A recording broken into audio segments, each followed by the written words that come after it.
bonjour à tous, mesdames et messieurs. Allez, tout le monde est dans la sauce. Tout le monde est dans la sauce du Cameroun. Voilà, c'est comme ça qu'on peut commencer cette émission. Parce que le Cameroun est champion d'Afrique.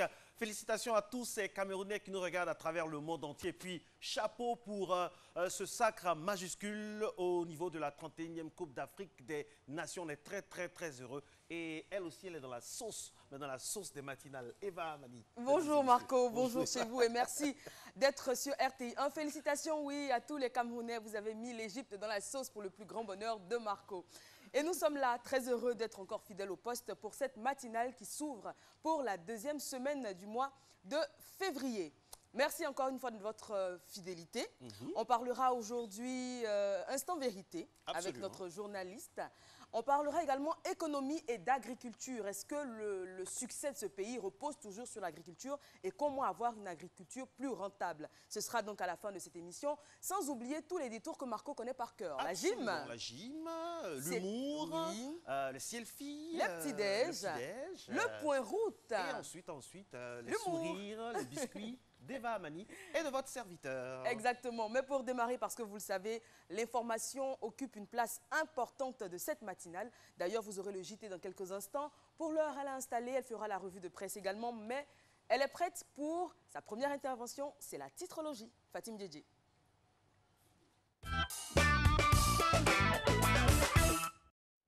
Bonjour Eva, bonjour Marcelin, bonjour à tous. Voici les titres de vos journaux en ce lundi 6 février 2017. On commence avec Fraternité Matin qui titre « La Fondation Henriette Diabaté portée sur des fonds baptismaux ». On y retrouve aussi le directeur général de la RTI, M. Amadou Bakayoko, qui dans une longue interview s'exprime sur le préavis de grève, l'avènement des chaînes concurrentes, la redevance RTI et les nouveaux programmes de la Maison Bleue. Autre une, le journal Le Patriote, qui titre « Comment l'État va rembourser les souscripteurs ?» Toujours sur l'agro-business, on y apprend que Vincent Loès s'en va et on y retrouve le Cameroun, champion d'Afrique. Une autre une, l'Expression, qui revient aussi sur l'agro-business et vous dit comment les souscripteurs seront remboursés. En dessous, on retrouve les mots d'un colonel de l'armée française qui dit « Nous n'intervenons pas dans les affaires ivoiriennes ».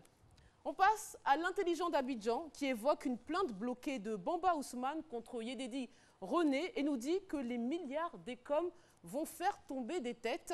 Le journal s'intéresse aussi aux douanes ivoiriennes et fait un retour sur les résultats du contrôleur général Issa Koulibaly. Et tout en bas, dans le bandeau vert, on peut encore lire que le Cameroun succède à la Côte d'Ivoire pour la CAN 2017. Une autre une, celle de Notre Voix. On peut lire qu'après les mutineries dans l'armée, quelque chose se prépare encore. Un encart est aussi consacré au Front social, les étudiants en grève et les magistrats qui grognent. J'en parlerai tout à l'heure lors de la revue de presse. Et on y retrouve encore les Lions indéboutables, champions d'Afrique. Ça, c'est sur le plan national. Maintenant, je vous propose la une de la presse internationale qui est revenue sur l'événement du week-end, c'est-à-dire la décision de la justice contre le décret du président Trump qu'on retrouve à la une du Boston Globe qui titre « Nous demeurons un état de droit ». C'est le même son de cloche pour le journal français Le Monde, pour qui la justice a désavoué le président Trump. On y retrouve aussi Benoît Hamon qui est désormais le candidat du Parti socialiste et il nous dit « Je ne changerai pas de cap ». C'était les titres, on se retrouve pour la revue de presse juste après le journal de 6h30. À tout à l'heure.